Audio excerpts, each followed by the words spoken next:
1956 թվականին Հունգարիայում տեղի ունեցան իրադարձություններ,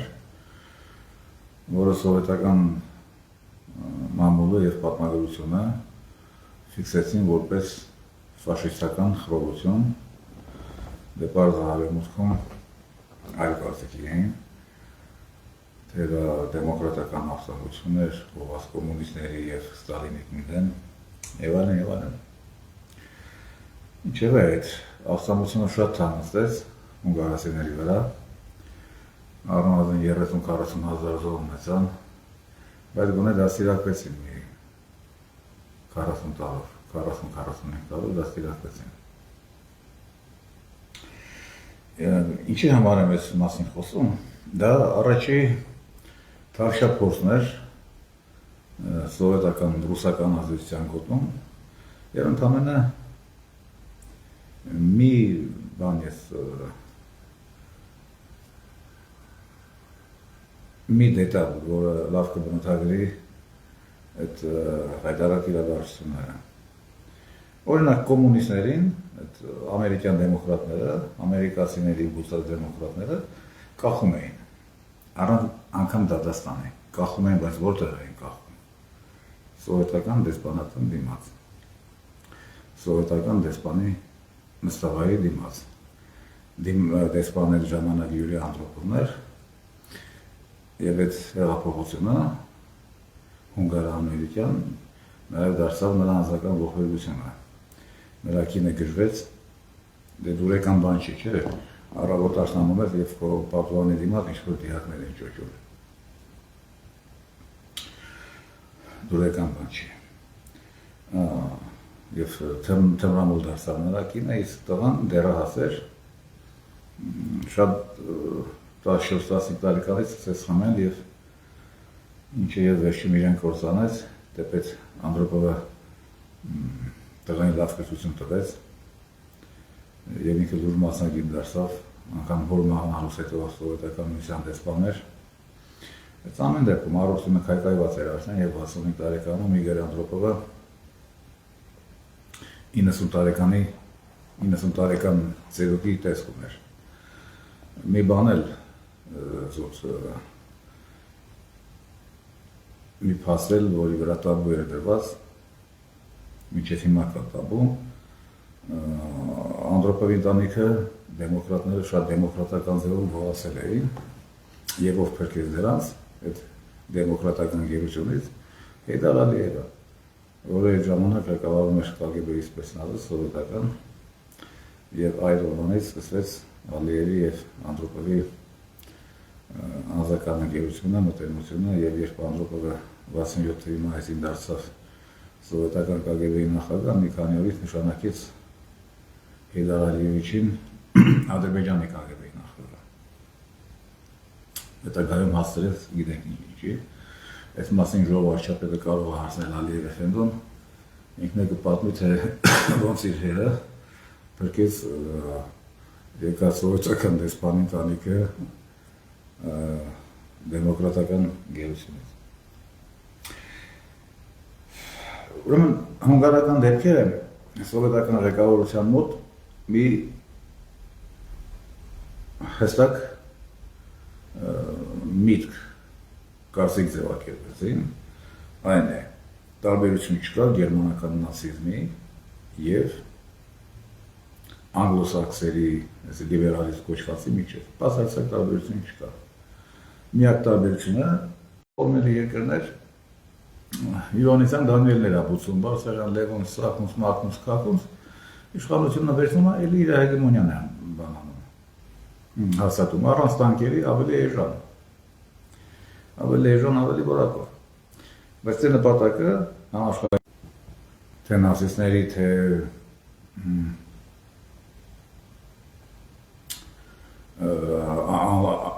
անգլոսաքսերի միջև ուղղակի միակ տարբերությունն այն է, որ նրանք ավելի դաժան են անգլոսաքսերը։ Հունգարացի կոմունիստների կախելը սովետական դեսպանատան դիմաց, դա նույն օպերայից է, ինչ, ասենք Մուամմար Քադաֆիի դաժան սպանությունը Լիբիայի դեմոկրատների կողմից, որով ինչպես հիշում ենք բոլորս, հիանում էր պետոֆիլ Բիլ Կլինտոնի կնիկը Հիլարի Կլինտոնը, ուղղակի հիանում էր, թե այսինքն դեմոկրատական սպանությունը ինչ էր։ Դա նույն օպերայի մեկ այլ արյա է, սրանց, այս Փաշինյան Նիկոլաս 2018 թվականի դագա ուղարկել է հանրապետականների տները։ Գործը Հայաստանում հանրապետականների կախել միջահասած, բայց կահասներ։ Այսինքն, եթե նպատակ լիներ, եթե հարկը լիներ դրա, դա կանեին, առանց խեղճի որևէ խայթի։ Նույն օպերան է, արյաներն են տարբեր, թե Քադաֆի սպանությունը, թե սրանց դագա ուղարկել է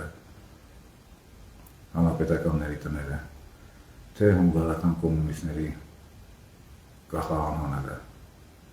Նույն սցենարն է, նույն օպերան է,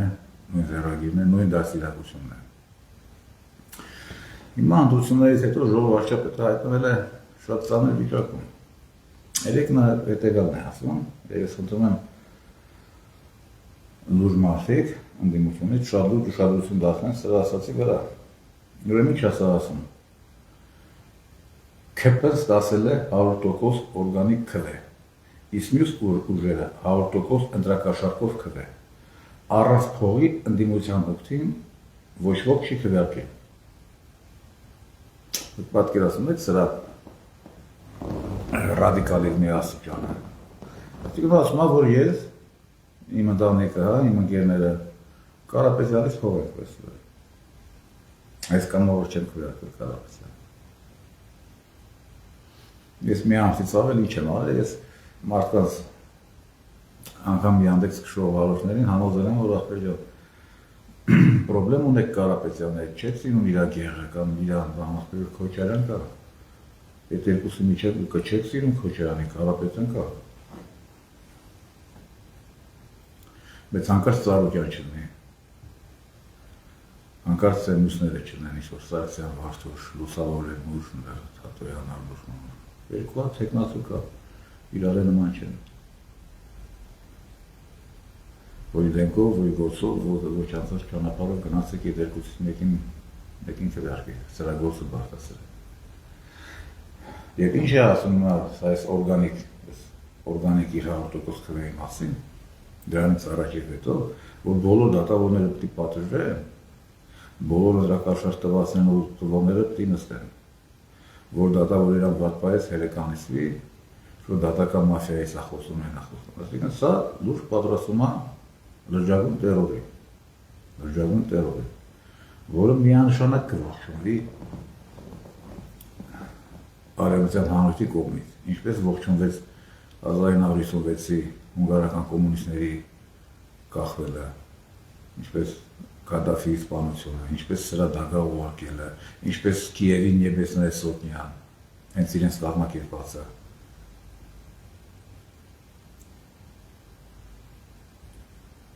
Եվ պետք է, ես ինչի համար եմ խոսում, ուզում եմ բոլոր Հայաստանում նորմալ մարդիկ ստապ գիտակցեն սրանից բխող վտանգի աստիճանը, պոտենցիալը և համապատասխան հետևություններ անեն։ Այս մարդը օրը ցերեկով ասում է, և սա են իր դարապես պետք է Փաշինյանի ասածները տարբերել, պետք է տարբերություն դնել այն խոսքերի մեջ, որ ինքը խոսում է աֆեկտի տակ, որ ասում է կկզացնեմ Քոչարյանին, Սարգսյանին կլսեցնեմ, կսպանեմ, կվերացնեմ, դու ինչի չես զոհվել ֆրոնտում, դա ինքն է, դա ինքը խոսում է էմոցիաների տարերքում, բայց երբ նա խոսում է, հնչեցնում է այս տարքի մտքեր, որ դաշկիչ տերմիններ է օգտագործում օրգանիկ, ոչ օրգանիկ, դա արդեն իր խոսքը չէ։ Դա նրա վերադասից ստացած ծրահն է, առավում ասել են, կարծացել են, դրգրով ասավ, որ այդ այսօր կասես, որ դու օրգանիկ ես, ընդդիմությունը օրգանիկ չէ, լրիվ փող է, իսկ փողն է օրգանիկ նույն չէ։ Ինչևէ, Հայաստանի Հանրապետությունը, հայ ժողովուրդը, ինքն իրեն մեծ մի կրակ է կսեց, 18-ին սրա հետևից գնալով, որից Երկու շատ բարդ կլինի և շատ թանկ կնստի այս ժողովրդի վրա, շատ ազանց թանկ կնստի, արդեն նստել է, Երևի Ղարաբաղ են կորցրել, մեր սահմանադրական տարածքի 25%-ը, ու ըստ ամենայնի անվերադարձ են կորցրել։ Այստեղ ինչն է ապշեցնում, ևս մեկ բանի վրա եմ ուզում ինձ ուսողների ուշադրությունը դարձնել, բացարձակ պարզ ճշմարիտ աքսիոմ կա աշխարհաքաղաքական։ Մահացու վտանգ է լինել ամերիկացու բարեկամ։ Այդ խոսքը վերագրում են Քիսինջերին, բայց նրանից առաջ շատերն են ասել և հիմնավորել։ Այսինքն վտանգավոր է լինել ամերիկացու թշնամի, իրոք վտանգավոր է, բայց մահացու վտանգավոր է լինել նրանց բարեկամը։ Այս ժողովուրդը գնաց իրան դարձնեց Ամերիկայի բարեկամ։ Դրանից լավ ճանապարհ Հայաստանը կործանելու ոչինչ ասել, ուղղակի չկա։ Տեսեք ամերիկյան բարեկամները Պարսիստոսում ինչ վիճակի են։ Մոռացեք, որ այլևս Դուբայ կա որպես համաշխարհային տուրիստական խոշորագույն կենտրոն, որպես տուրիստական կլաստեր։ Դուբայն այլևս առաջվանի չի լինի։ Դուբայն արժանացավ Բեյրութի բախտին, Բեյրութի ճակատագրին, իսկ Բեյրութը 80-ականներին մինչև Իսրայելի ֆոկուսները, նաև Ամերիկայի,